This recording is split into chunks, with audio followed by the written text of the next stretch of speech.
All right, welcome to From Chaos to Command, episode 9. I'm your host, Alex Rogers, former Navy SEAL turned uh, performance coach and now podcaster, as well as professional jiu-jitsu athlete. But my favorite thing to do now is interview really awesome people.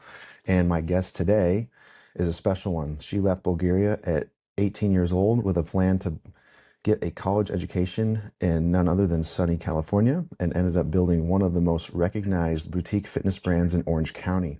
10 locations, 5 cities, tens of thousands of classes taught, celebrity clients, and now she's building something new in the peptide space with 2 of her closest friends. She never set out to be an influencer, it just sort of happened along the way.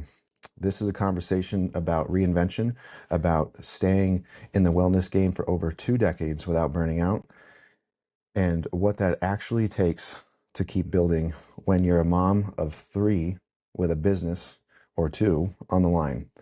Ladies and gentlemen, please welcome Iva Heckmann. Hi, everyone. Thank you, Alex, for the introduction. That was so sweet. Thank you. Yeah, absolutely. Thank you so much for being here again. I It's got an to read honor. that. That's my script, but I really want to say thank you. I've watched your Instagram for a little while, and that's why I ended up reaching out. I thought you'd be a really great guest. I'm super interested in what you got going. So again, thank you. So you said when we spoke before, I asked you, give me a little background, and you said writing about yourself is the hardest part. So what made you say yes to doing it out loud instead?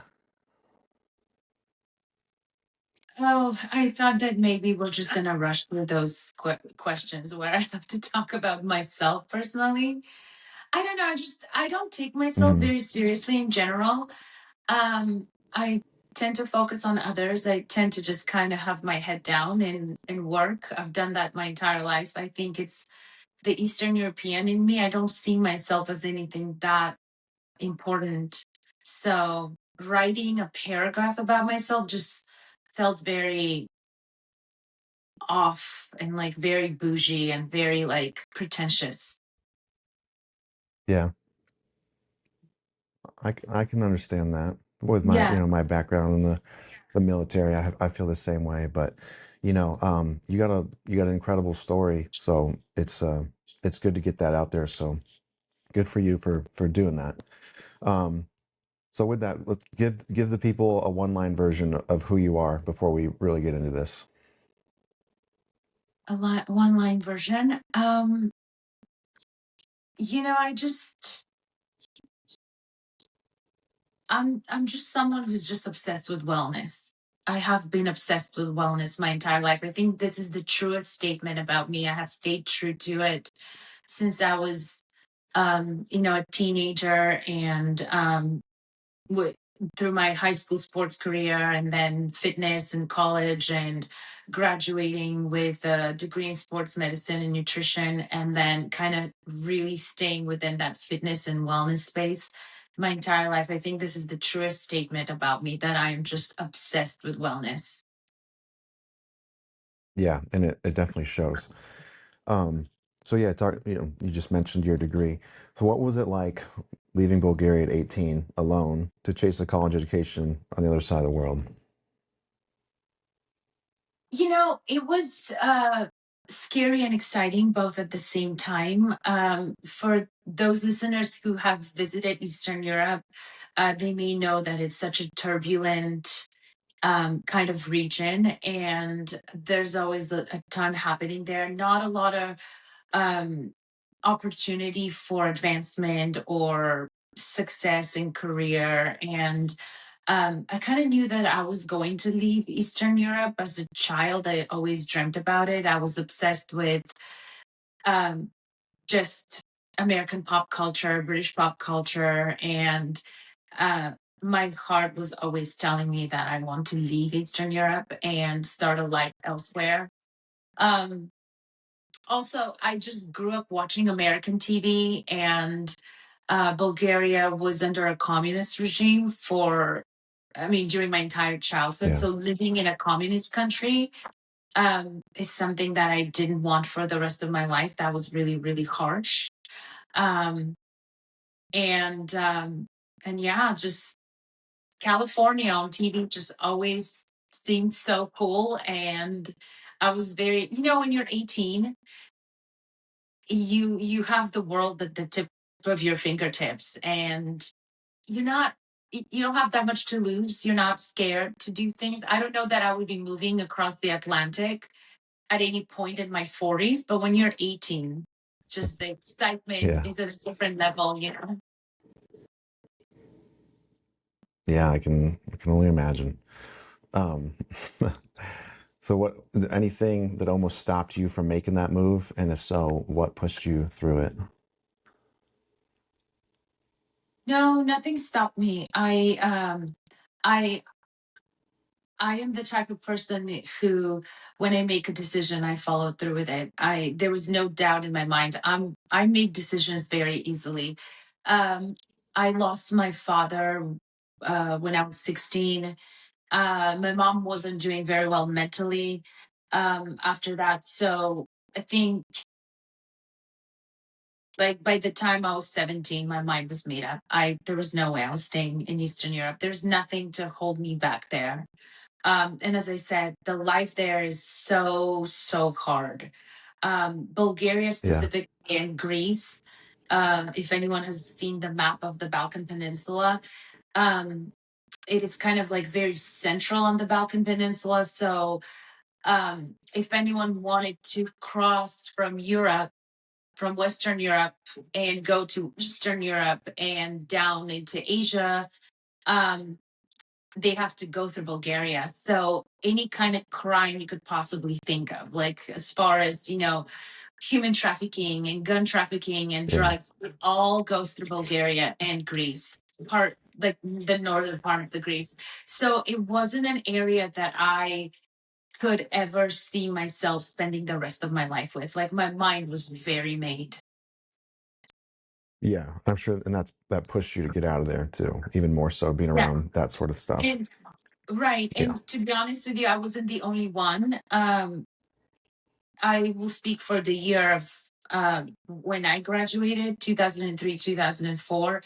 I tell you, Alex, probably 70% of the people who graduated from my high school just immigrated and left Bulgaria for countries all over the world, not just in Western Europe and the Yeah. States, but yeah, just anywhere. People just were leaving. Yeah. Yeah. I bet. Um, so where and all that, what made you want to do the sports medicine and nutrition specifically? Um, when I was in high school, I was always just the kind of like the odd kid. Um, I swam. I didn't really think about anything else. I was a swimmer. Um I competed. I kind of just that was the one thing I lived for. And I just had that mindset. It got me through a lot. It got me through the loss of my dad. And then later on, Yeah. fitness, just um, as I'm sure many can relate, when you lift and when you resistance train, you're really technically training your resistance. I mean, literally, you are training your resistance. So I think Yeah. that just sports and fitness really shaped my mind and made it more powerful. And every time there was a rough patch or a tough season in my life, that's what got me through it. So I've always known that this is going to be my area. And yeah, I'm glad that life led me there. Yeah. I think that's such an important thing to say because, you know, you're training physical resistance, but you're building that mental strength as well. There's many Mhm. times where I was in a really low spot in life, and you're pouring all this time and energy and effort into other people, into something, and you don't always get anything back. But if you put time and effort and energy into your body, you're going to see those results come back, and it's that's what is so intoxicating and addicting to that is like if I go to the gym every day and I'm consistent and I eat good food and I take care of my body and I sleep, I'm going to see and feel those benefits. So that's really important to, and I'm glad that you said it like you did. Um, and it can help with you get through like some coping skills too, you know. And swimming is mindless. I've done a lot of swimming, as I'm sure people can imagine. Yeah. Not It's the really a kind of fan of it sport that anymore, you just but kind of, sorry, I interrupted you. I'm sorry. no, you're good. I feel like it's the kind of sport, like, I love that you said that it was mindless because it is that. But also, it's the kind of sport and the kind of activity where you just have no choice but to learn how to rely on yourself. You don't have a team, like you're not playing soccer, Yeah. you're not playing a Yep. team sport. And so Right. it makes you a very independent and self reliant person. Yeah, and it's such a, if you're not doing it correctly, you could literally die, so Yeah, that it too. teaches you a lot of lessons. Yeah. Mhm. No, that's good. Um, yeah, so looking back, what did that 18-year-old version of you get right that you probably didn't realize until later on in life? Um, that's an interesting one. Um, I don't know. I mean, I just in terms of the 18-year-old, I think back then I was really playing by the book. I was just really a rule follower uh to a certain degree, and I had like my dad's voice in my head always telling me you got to go to college and you have to get a degree and you have to make someone out of yourself. Like it was kind of like ingrained in my brain, and I just him dying had a lot to do with me following through with things and executing, quote unquote, the plan that he was telling me about, the things that I needed to do. I I really, as a young girl, I just wanted to make my dad proud, and I did what, you know like I did all the last things he told me to do. I just wanted to do them. I was very much um on this road that he kind of like told me to go on. That was very important to me for the longest time, probably through my 20s too, just getting my bachelor's and working really hard and not getting in trouble and not being, really in the party scene. And I was also an immigrant. Like, you have to understand, I didn't have much to begin with.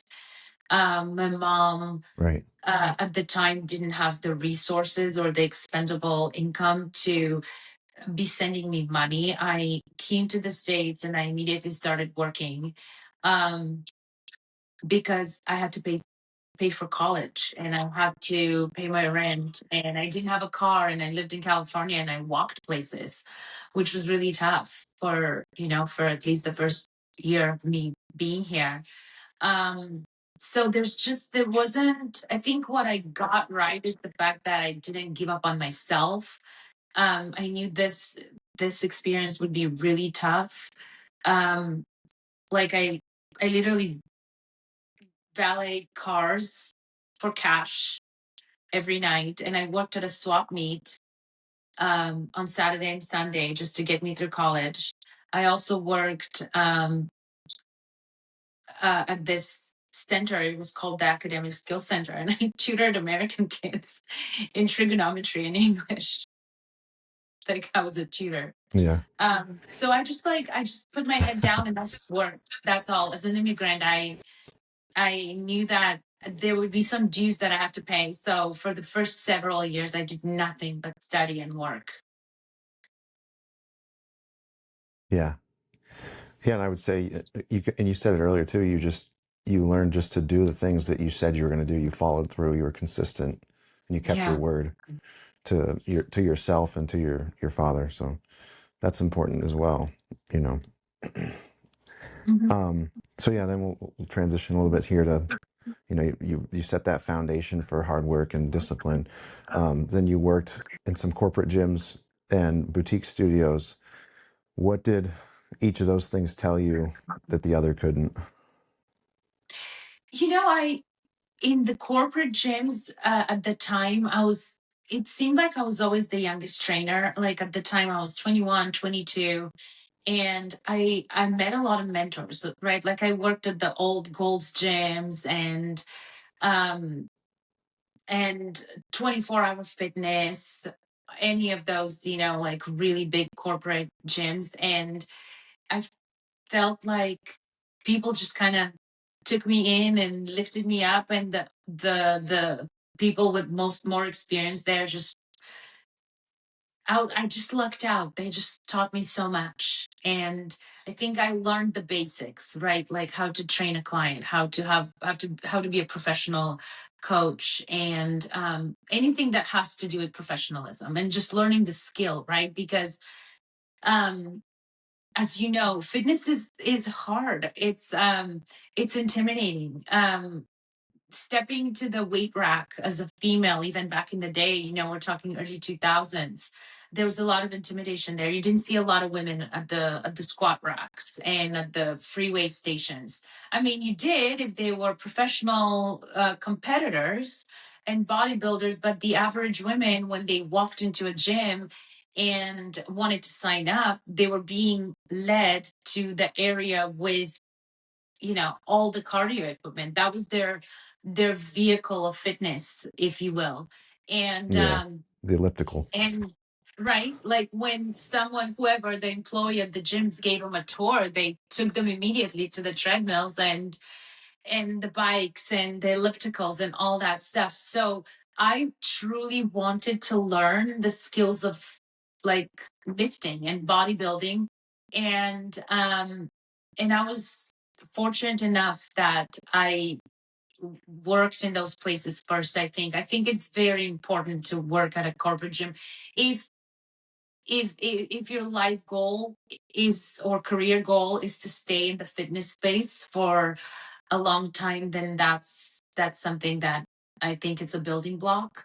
At the same time, when I transitioned from that and I started working, like I've worked for Orange Theory, um, a bunch of boutiques, cycling studios, that is now a different animal. That is something that you almost have to um, become a performer, because you have a mic strapped on your head, and then you almost have to be somebody else. You enter a room, chances are it's a dark room with a bunch of crazy lights, and you have to just bring so much energy and, frankly, entertainment. Like, you have to be a very engaging coach, a very interesting coach. You have to be able to speak loud. You have to be able to engage with people over the mic. At the same time, you're teaching a workout, or maybe you're counting beats if you're on a mic. So you are the level of multitasking that you have to really, really perfect is something that I didn't have at the time. It took me so many years to become the coach that I ended up being. Um, but again, that was just the next challenge in my story, in my fitness career. It was amazing though. I mean, at the height of my career, I would teach something like, 6 to 7 classes a day, easy. Wow, it's a lot. A lot, a lot. Yeah, the mental exhaustion, physical exhaustion at the end of a day like that is definitely crazy, because you have to bring it. You really have to, for every single class, you have to realize this is not your workout. This is everyone else's workout, and you have to deliver. Yeah. Wow. Yeah, I cannot imagine that. So I would imagine, like, but what I can imagine though is that you made a decision in your 30s to stop working for other people's brands and build your own, right?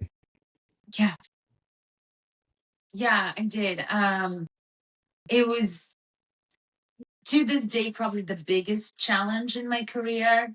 Um, I, I, I almost wish that it was timed differently, because I did get married, and I started building a family at the same time I was building my fitness company. And I did spread myself too thin. I, I tend to do that. I'm learning how not to do it.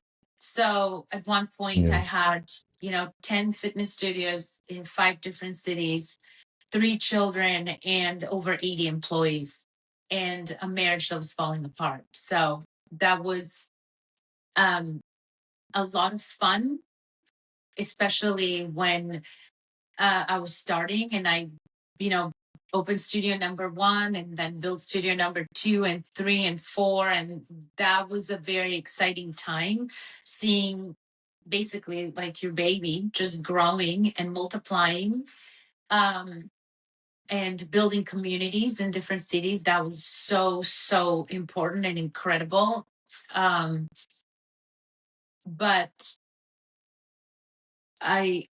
where I failed was when I just did not realize that I can't do it all by myself and that it grew bigger than me. Um, Yeah. but What was that? So that was the hardest part, realizing that. yeah, it was one of the hardest things. The other thing too is I had never been responsible for this many people. I Nobody knows how to manage 80 employees. Like, you just have to actually be in it to see what it is. And that was really tough. Imagine being responsible um for me specifically, that looked like 80 women, all under the age of 30, so very young coaches who I trained Yeah. myself, and I was responsible for their lives. I mean, they saw me almost like as this motherly figure, but I also had to make sure that, we have business and memberships were being sold and these girls could pay their bills. So it was a huge stressor. It was very, very stressful. And at the same time, I was just trying to figure out how to be a mother to my own children. So very exciting time of my life. My 30s were very rich, in terms of experiences, both good and bad. I definitely think it's the decade that I've learned the most, during which I've learned the most. Yeah. Sounds like it. um, so what led to winding those studios down in 2023, and what did that season teach you about letting go of some of these things you built? Um, Honestly, many different factors. I think maybe you can relate to this, but fitness, just the entire industry is very trend driven. And so I think I opened my studios at the right time. And probably for the first, I want to say 5-ish, 6-ish years, they were very successful, almost all of them, because that class model was very popular and people were all about taking classes. The consumer was very just interested in classes, taking multiple classes a day. ClassPass came around. There was just a lot of money to be made. And then all of a sudden, it seemed like the trend went away. Like, the cycling classes were huge and people were spinning for hours. And all of a sudden, nobody wanted to take a spin class. It was just done. The trend was over. We were hearing about it. It was all over social media. And now you rarely hear a person, oh, yeah, I take 2 spin classes a day. It's not a thing anymore. The community disappeared. The consumer changed their mind. And, weightlifting became a thing again. And people are now educating themselves as far as eating more protein. You got to build your muscle. The skinny trend is, disappearing and leaving, which is great. I'm happy for it. But that was one of the Yeah, me too. factors. I saw the numbers in many of my studios just within a year, within like the 12 months calendar year, one quarter from one quarter to the next, just like the numbers were dropping, membership sales were dropping, um, classes were not sold out. Times that were sold out and waitlisted were no longer sold out or waitlisted. So I started kind of seeing, um, I mean, I was bleeding money, honestly, trying to keep some of the locations alive. And every month after I would pay my employees and um, take care of everything maintenance wise for the studios, I still, there was like a sum of money, an amount that I had to come up with because there was no profit. So I started kind of closing um, the least successful locations because I just wanted to make my life easier. I definitely didn't want to put my family in any kind of tricky financial situation. And then a few of my studios I sold, and then a couple I just gave away. There were other studio owners who just wanted to take over. Um, Luckily, totally, I feel very lucky. At the end, I just really wanted to get out. I just wanted to get out. I had been in business for 9 years, almost 10, and at the time, I felt like that was a failure um, until I officially closed doors. And then all these other business owners just came up to me and started congratulating me, telling me that it's so huge to have been able to stay in business for 9 years and 10 years and run a successful fitness model like mine. And it took me a while to see it as a success, to see it as an experience that, you know, um, A, I learned a lot from this, and B, there are not very many businesses in general, not just in fitness, that would stay in business for 10 years and thrive. So it's really kind of bittersweet realizing that everything in your life will eventually come to an end. Nothing is permanent. Um, and now I know, a few years later, why things happened the way they did.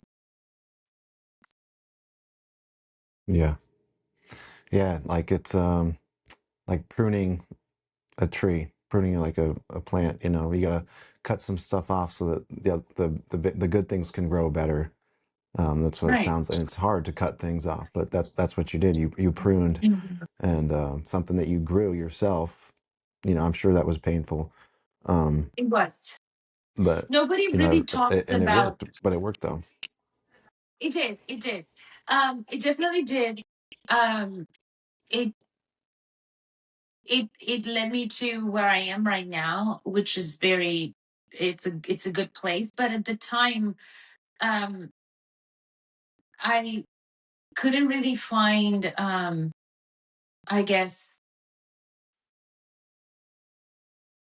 other people that could relate to me, um, because nobody really talks about mourning your business, right? Like we mourn people and other losses and a divorce and your parents passing, but nobody really talks about the fact that you could be heartbroken and devastated to the same degree when you essentially lose your business or you have to close down your business, something that you have been building and something that took your blood, sweat, and tears and a decade of your life. So that was the really hard Right. part. Yeah. No, most people being an entrepreneur and starting a business is terrifying to them. I mean, when I started doing my thing, people, they judge me. They said all sorts of weird stuff about it, and they're not, you don't have a lot of people who are encouraging you. And then when you Mhm. make it big or you start doing well, I haven't made it big yet, but you start doing well, that's when people start telling, oh, I knew you could do this and do that. But they see that part, they see the success, but they don't see that pain and that, because it's not like you just showed up to work, did a couple things, and then went home. Like you built this thing. Being an entrepreneur is a 24/7 thing. Like you said, you're putting your blood, sweat, tears, effort into this. So when you do build all these things and then it dies, or you have to prune it and cut it away, That's like you're cutting a piece of yourself away because it is you. It's a Mhm. reflection of who you are. So, I mean, I understand that. And, I'm Yeah. sure a lot of people who watch this will understand what that feels like. But, you know, for the normal people who just work at a regular job, they're not going to understand what that is. So, Right. I mean, it's a part of it, it's a that's part all of right. your identity. Yeah. It is all right. Yeah. I don't think that Yeah. everyone is meant to be an entrepreneur. Um, and no, but Definitely you not. know, No. definitely not. But when you have been building something for 10 years, you become that thing. It's part of who you are. So a part of you will die with it. And it's almost like you have to replace it, right? Like a Hmm. part of your heart, like certain square footage that was you know devoted to your business is gone now, and now you have to build something else Yeah. in its place. Yeah, no, I hear you. I mean, I was a Navy SEAL for 12 years, and it was same thing. I poured everything into that. It led to my divorce. It led to a lot of personal problems, and then when I left, it was like, dang, what the heck is going on? Like, so yeah, the transition period, whether it's the military or business or anything, it's a lot because like you said it perfectly. It's part of your identity. It's who you are. Mhm. So, I get that. That's I feel for you. Um, so, and I'm sure you again, you kind of said this, but I want to go a little deeper into this. What's a lesson that you feel you probably only learned because you did those probably tens of thousands of classes over the 2 decades or so of coaching? What's something like you wouldn't learn after a year or so? You know what I mean? um it has to do with repetition.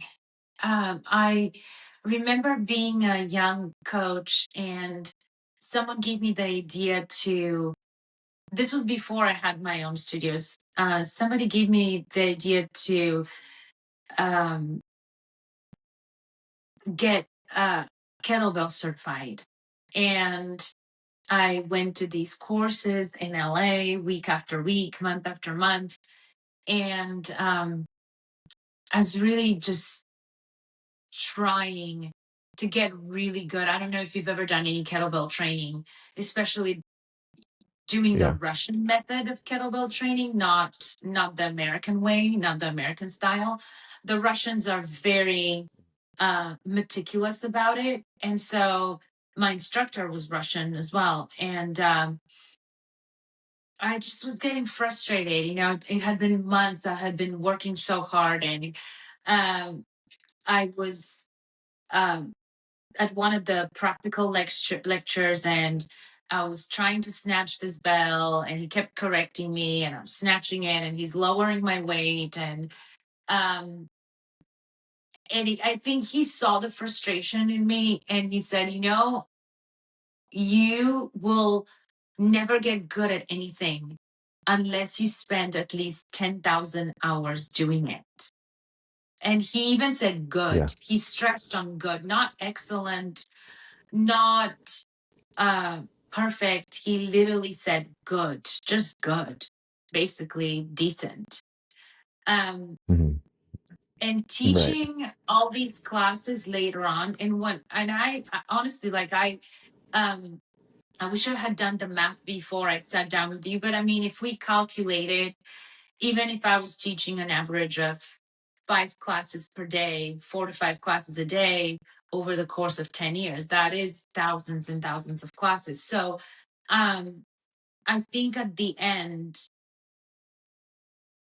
I remember teaching my very last class at one of my studios in Huntington Beach and crying.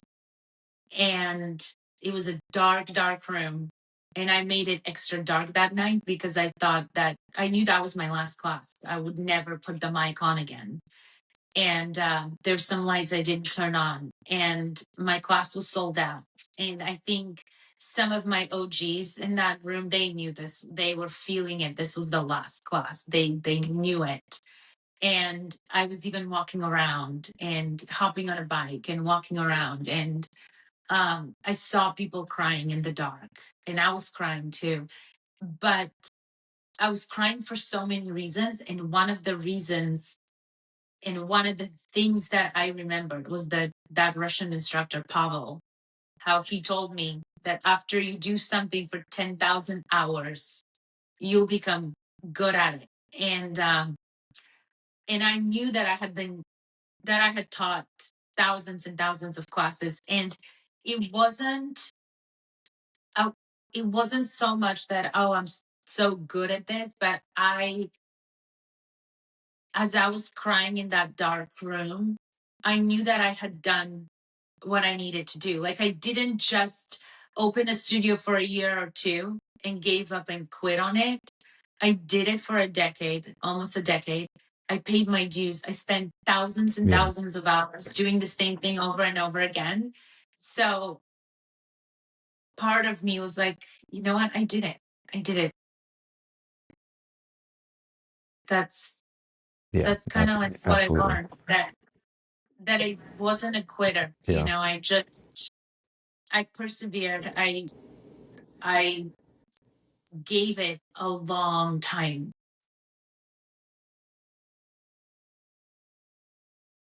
Yeah. You certainly did. You earned everything that you've got. Um, so, and you work with some celebrities now as well as just everyday people. Is there a common misconception people might have about training a celebrity versus an everyday client? Um, I think a common misconception is that, and honestly, the reason why I'm saying this is because I kind of see it in a lot of comments on social media. People tend to like blame celebrities for, not blame them, but kind of say, well, you have a coach and you have a chef and you have this lifestyle and you have this much money and you can afford this and you Right. can Yeah. afford that. Like, they compare lifestyles. But I have trained celebrities in my life and I still do. And to be honest, the one thing that people kind of miss is that celebrities work really damn hard.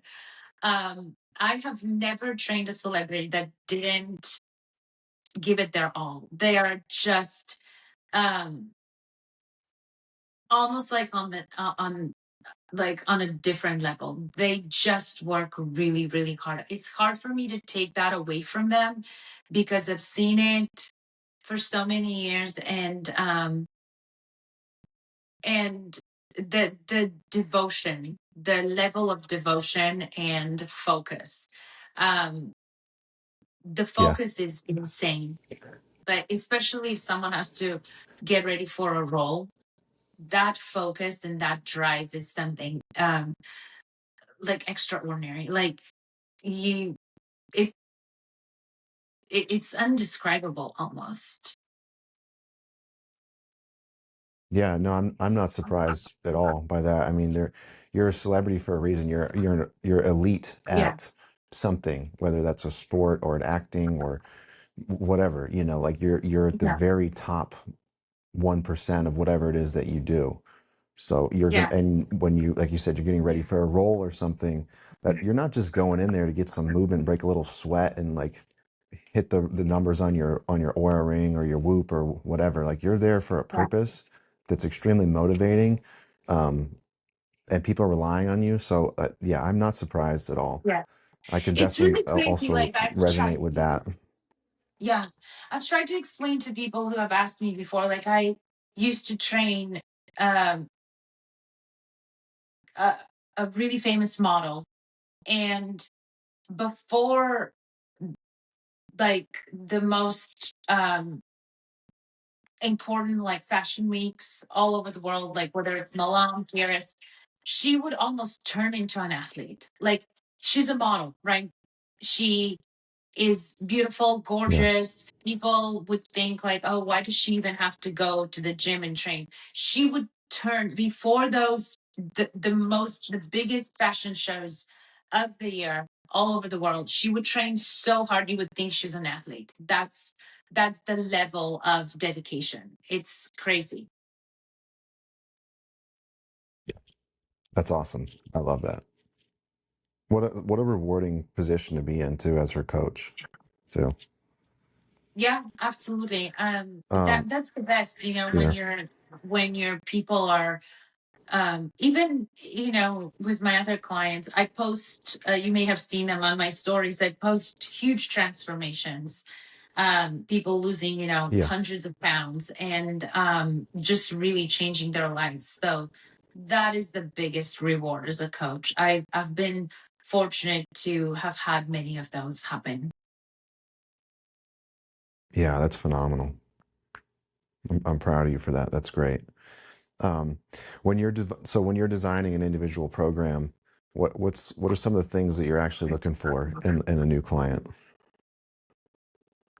Um, I'm actually not looking for anything other than I want to kind of get a feel for their comfort level. Because if you have someone who hasn't been in the gym in a long time, who admits openly that they have been abusing food or alcohol, or they just haven't been on track with things, you kind of want to get a feel of their comfort level, because that will give you an idea as to how much you can change from the get-go, right? Like if someone was um not going to the gym until yesterday, and then I told them, you know what, you're going to be at the gym 6 days a week, that's not going to happen. They're not at that comfort level. Right. Most people are not. If someone was picking up breakfast at McDonald's 5 days a week on the way to work, and you told them, okay, you're going to eat egg whites starting tomorrow, that's not going to happen. So the Right. level of comfort as to how much they can realistically change is something that I'm looking for. Not their dedication, not how ready they are, but the level of comfort. So, what are you really comfortable with? I start with that all the time with every single client. I really kind of fish for that information. How much can we change, um, so that you can comfortably do what I'm telling you without um, without being overwhelmed. Overwhelming a client is going to lead to nothing. It's failure right away. They will quit on you 2 weeks later. So it's really, Yeah. I call it stacking.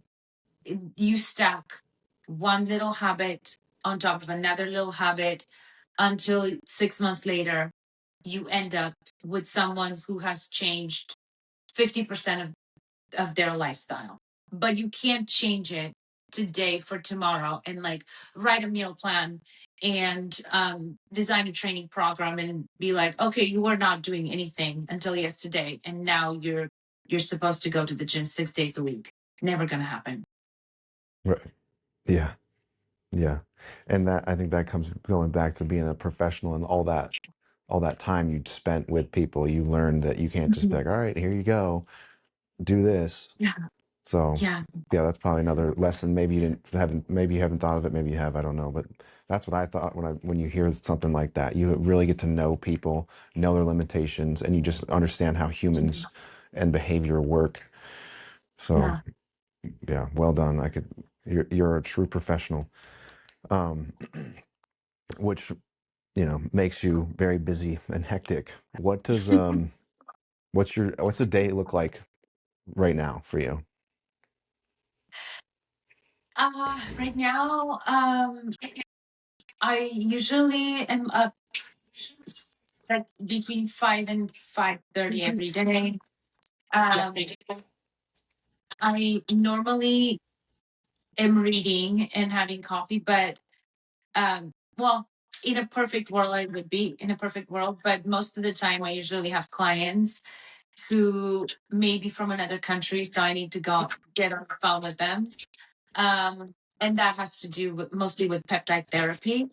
Um, And I'm always at the gym around 8. That's when I try not to book any clients. That's my own kind of date with myself every day. I also have to get kids to school and make lunch boxes. And then I average on the phone with either my affiliates, business partners, and clients, probably 8 to 10 hours on the phone. And oftentimes I do have to film podcasts. Right now, I'm on a break from a podcast that I permanently co-host. Um, and I do a lot with my kids too. My day always includes bike rides and beach and jujitsu, and I train my boys and I make them lift weights. So it's just kind of go, go, go, go, go. Clients, kid stuff, a lot of sports. Um, and yeah, and just like for example, yesterday I had to go to our lab where our peptides are made and manufactured here in California. So I do a lot of that. It's one of my favorite things, talking to scientists and natural chemists and just learning. So that's kind of like what my day looks like. A lot of different things. Yeah. Yeah. So I imagine there's some things you've had to let go to make sure all that works.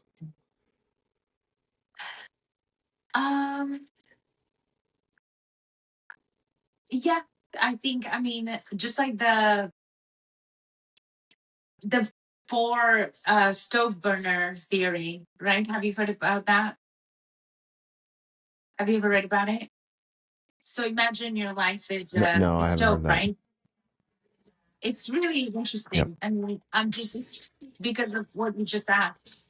Imagine your life is a stove, and there are four burners on the stove, and one of them is your family, and the other one represents your career, and then one represents like this big group of friends, and then another one, the fourth one is fun. No, the fourth one is like health and being fit. So you have your friends and fun, health, fit, family, and career. This is kind of like what every individual has to do. The most Yeah. successful individuals only have two of those actually burning, and the other ones are done. For me, um, the friends one, and like the community and fun and all that, that has been done for a long time. Like I have my core circle of people, and I don't grow it. It's stayed the same for the longest time. I'm not someone who also goes out and parties. I don't extend and things like that. I'm just alcohol. So that one is not burning. It hasn't been burning for a long time. Yeah. And then What's my three other ones are. Oh, go ahead. No, yeah, finish. My three other ones are like I will never quit on fitness or health, because I think quitting on your health is basically disrespectful to those people who actually depend on you. Like I have to be healthy for my family and for my kids, no doubt about it. My career is really important. So I guess the struggle for me has been I have to keep these three burning. I can't let go of any of them, right? Like family, health, and career. I just want to let go of is my marriage. We have to like stay with my family. my family situation has My changed. family situation has Um, changed. But still, I mean, my kids But are still, number I one. mean, But my kids are number one. But that's, I think when you want to be I successful, think when something's you got to want go. to be And for successful, me, it's something's things got to like go. fun, It's friends, fun, alcohol, friends, um, alcohol, something that something that other people may other perceive people as may like one of the greatest perceive as pleasures. one For of the me, that's greatest been gym for a pleasures. long time. Me, that's been for Yeah. So I imagine you have some boundaries that you have put up to protect your time. What are some of those? Um, yeah, I mean, boundaries in terms of time, I give my boundaries to all my clients. Like um, I kind of make it known as I'm taking a new client, what times and days are just what times and days uh, that I'm just not available. I make it I'm just not I available. let them know right away. I will just not be available. I would just not be This is available. something that I've had to Yeah. learn to do because, This is for example, in something that I my had to learn to do in my because, 30s, I was for a yes example, in my person. like, Let's say I was working at a studio and someone didn't show up and already someone sick and just show up and told us to block them in. I was always the yes person. Even on my day off, I would be like, even to on one the day for the off, I would team, be like, I would always, take the work, say yes to all the clients. I would train the doctor, I would train in the morning, and I don't do things like that anymore. So I don't do my things like that time anymore. So for my family is very off for my limits. family, I'm it's not very, going to off limits. I'm not going say to yes to work. say yes to work. And other boundaries that I have And the boundaries that I have are um, um, I don't I I don't don't invite people to my home. I don't I know don't if that's invite like people if to that my sounds strange, but that's like that sounds strange, but I protect the energy in my home a lot. So protect unless the someone energy in is my home a lot. close So to me, unless someone is they will never be close invited to my home. They will they never will know never where be it's at. invited to my home. They will never know where it's at. Like if someone is just an acquaintance, Like I'm if not someone going is to just an talk to you. acquaintance, Oh, I'm let's not come over going to to the talk coffee to or lunch. you. Like someone has to be really, Like really someone close to has to me, be and I really have to close know to me their and energy I have very to well know for me their to energy let them very dwell well in for my me to home. let them into my home. Um, and And then um, and that's basically it. I think and that's those basically are it. like my I top think No, that's two. good. I like that. I think that's a really smart and wise boundary to have. Nice. Um, so you mentioned peptides a couple times, and you mentioned a lot on your page, of course. What made you and your two friends decide peptides was the next business to build together? Well, for me specifically, I when I was um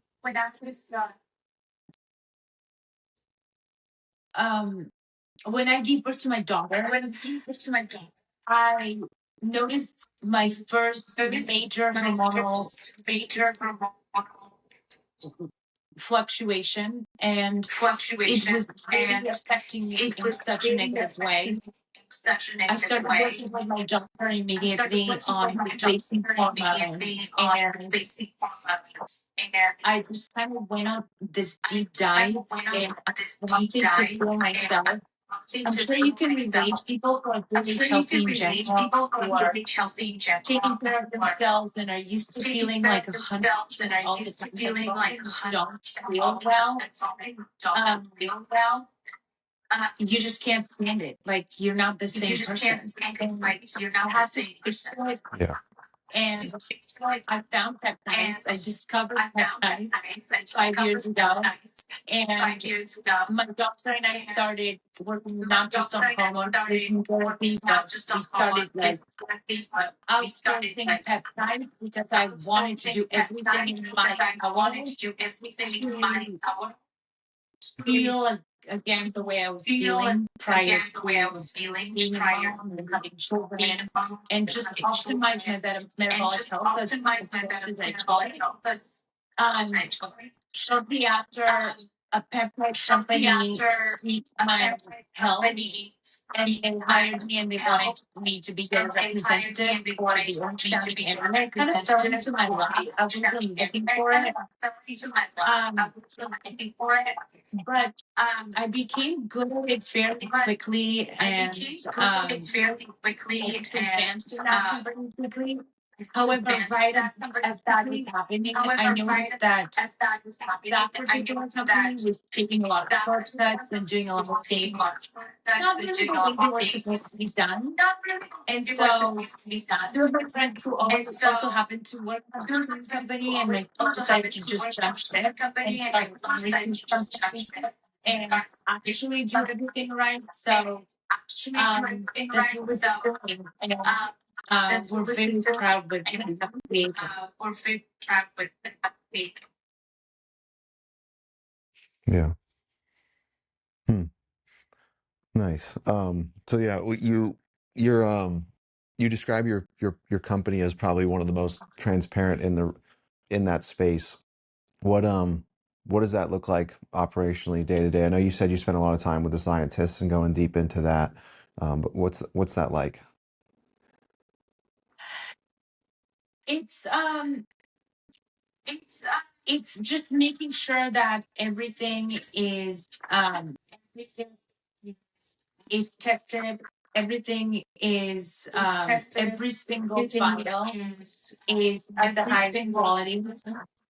is We also quality. disclose all the We also information that clients disclose want all on the our information website. that You can clients see on our all of the website. You certificates of all the analysis, certificates of analysis, purity, everything that has to do purity, with everything that has to endotoxin do report. with endotoxin report. We really pride ourselves with that. Also, We really pride ourselves with that. Also, we have we allocated not only a ton of money not only for a ton of money testing for testing and manufacturing within the United and States, but manufacturing also within the United States, marketing. but also Our marketing. sales don't look like a drug reel. Nothing is being delivered in a black Nothing is delivered in a bubble wrap packet.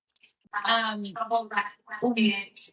When we open our products, everything is extremely sterile, extremely clean. It comes in a box, and it looks like you're opening jewelry or like expensive makeup. We definitely keep women. Our vials are very potent, very strong. We just are trying to really provide the highest quality product. Yeah. Yeah, that's good. Yeah, there's some sketchy ones out there. I've tried a few. So that's good that you're doing taking that extra step. That's really Yeah. Usually when you go on a website and there's nothing disclosed and there is no certificate of analysis uploaded and the product is priced maybe cheap, that's a red flag. Yeah, I would imagine. um yeah. What's what do you think what's like the biggest misconception people have about peptides right now?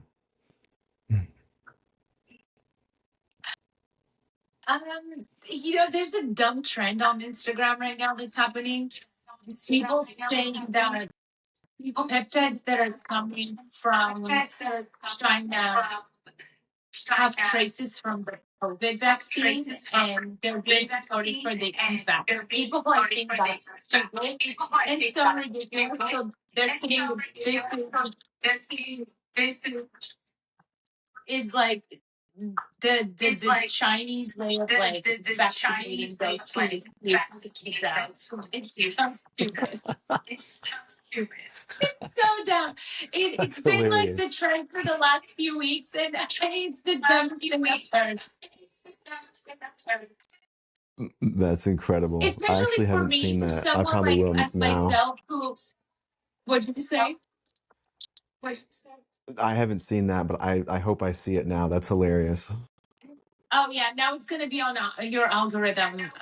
You'll see it tomorrow. For sure. I mean, it's just so funny, especially for people as myself who work in research, and we see how the peptides are made on a daily basis. China has nothing to do with it, and there's no COVID vaccine in the bio. It's just so stupid. Yeah. Wow. Yeah. Oh, all right. That's good. That's hilarious. I love it. Yeah, I gotta start wrapping this up, unfortunately. But no, what a great discussion. What's some advice you'd give yourself, 18-year-old you, right now, if you could go back in time and say that?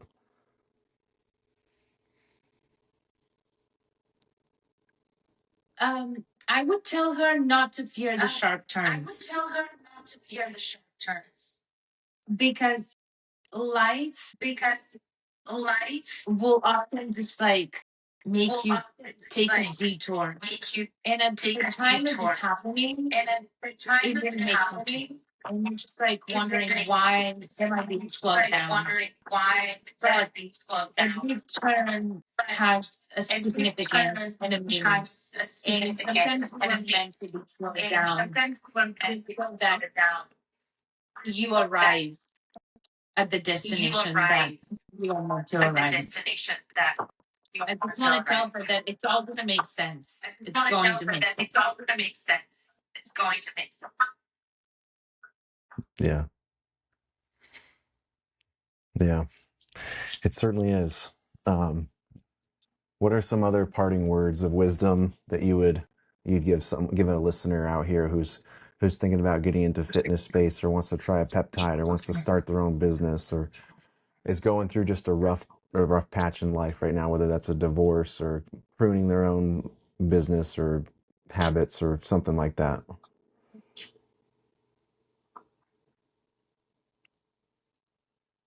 I mean, I think to me, like all of these other ones, like the divorce and the business and starting a business, they're all secondary. I think the basis of everything is fitness. Don't even focus on the other things. Just get in the gym and start working on yourself, on your spirit and your mental, and you will discover so much about yourself.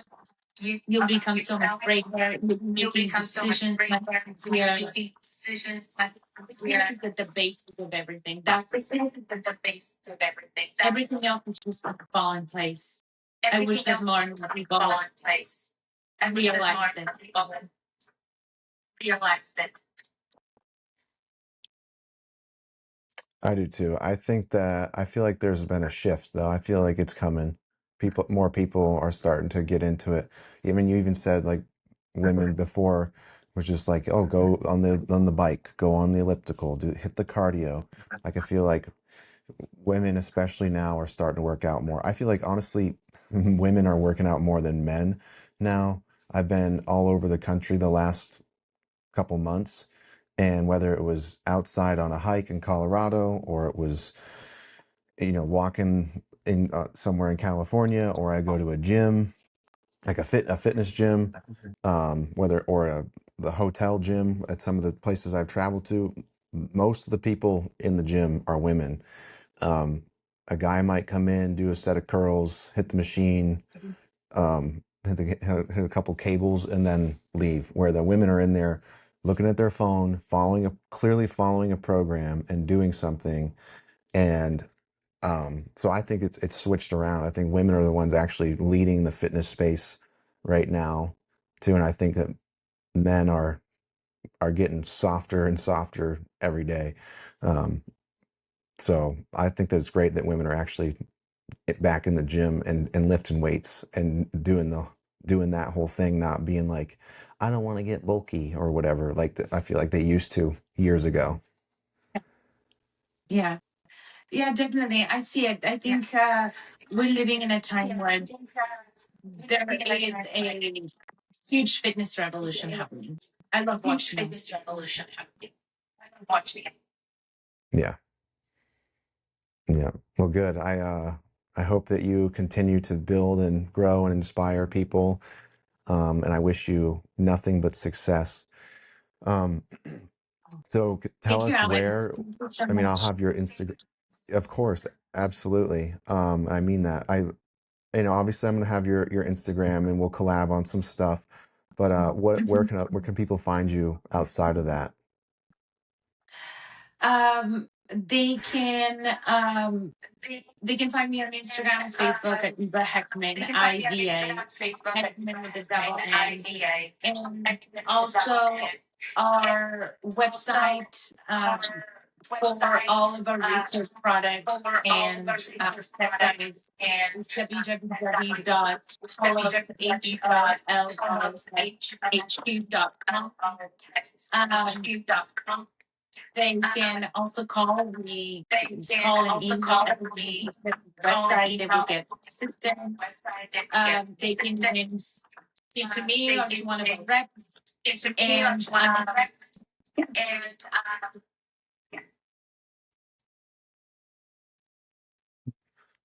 Awesome. Well, thank you so much for your time. I really appreciate it. This has been really informative, very inspirational, and another great episode where I think we're really going to help some people out there get through some stuff, start some new things, and change their life. So thank you very much, Eva. I appreciate you very much. thank you, Alex. It was a pleasure. Thank you so much for having me. It's very nice talking to you. You too. Bye.